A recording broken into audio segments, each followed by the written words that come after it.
here's the mistake most tall lifters make at the gym and why they don't see any progress. Before I get into that, if you stay to the end of this video, I'll give you a free guide, a free resource on how to transform your body as a taller lifter. It's a bit different from what these short influencers will tell you, or how you should properly train to fill out your frame and lose the fat without losing the muscle. So don't be this guy. You go to the gym and you see that guy who is lifting light ass weights. He's pumping it for 30 reps, right? And he puts it down. He finishes with RPE 20, which if you don't know, that's like weightlifting terminology, meaning you have reps in reserve. He had like 20 reps that could have continued doing, but he put the weight down and he didn't do shit. He didn't stress the muscle whatsoever. He's just doing pump training. Don't be this guy in the gym. So lots of tall guys make this mistake of thinking that just pumping the weight for 120 reps per set is going to build muscle, but that's not how muscle growth works. You see, your muscle needs a reason to grow, right? Muscle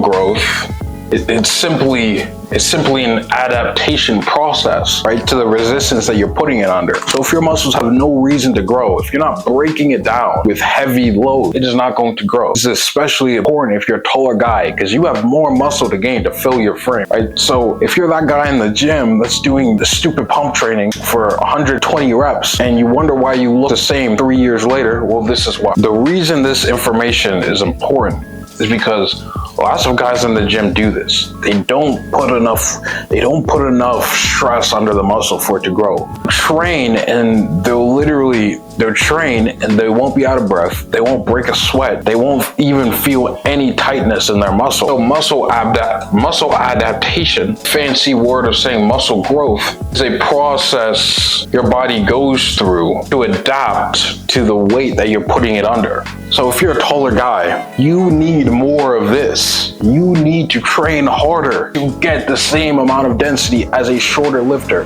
This is why this is so important. And when I was first starting the gym, I used to think this fluff training worked too. During this time, I may have gained a little bit of muscle, but it wasn't the muscle that I wanted to gain. And then on the other hand, you also have the guy who pumps out 1,000 push-ups a day. He expects to build an impressive physique with that. Calisthenics, unless you are adding weight to it, isn't enough either, because back to this process, your muscle has an adaptation process, and there's a limit to the amount of reps you can do, because once you pass 20 plus reps, you are training muscle endurance in a set. And so if you're doing fluff weight, or whether you're just doing a bunch of push-ups, pull-ups, right, you will hit this breaking point where your muscle has nothing to adapt to it. So think of this process like a scar. If you slice off a piece of your skin, your body goes through a process where it has to rebuild that wound, it has to heal. And what happens when you get a scar? It is thicker than the skin on your body. This is the body's adaptation process for recovery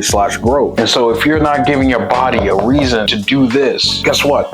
You won't grow, you won't get any bigger, and you won't build enough muscle to burn off a stubborn body fat, increase your metabolic rate so that you can avoid being fat, skinny fat again. You need to understand this one thing. Weights are the best way to build muscle, despite what anybody else will tell you. And some of you may be like, but what about weighted calisthenics? You're still doing progressive overload, even with weight on calisthenics. So what is progressive overload? It is simply increasing weight over time. This allows your muscles to constantly be in adaptation mode, leading to you gaining more muscle over time. But here's a mistake. Also, don't want to be this guy, the guy who he's skinny, tall and skinny. So he's like, well, I'm tall and skinny, so I'll just eat everything in sight. Wrong. This will make you skinny fat because you're not allowing enough time for muscle adaptation to occur, but you are gaining fat. Fat can be stored on your body very, very quickly. It is simply stored energy. So to avoid all this, like I mentioned before, you will find out your total daily energy expenditure, which is your TDEE. You will go to tdeecalculator.net, and once you find that, it will give you a number. And then once you have that number, you will go 250 calories over that number. So let's say it's 3,000, then you'll eat 3,250 250 calories. This will put you in a lean bulking phase and allow you to gain muscle the right way over a long period of time, minimal fat gain. But here's a problem.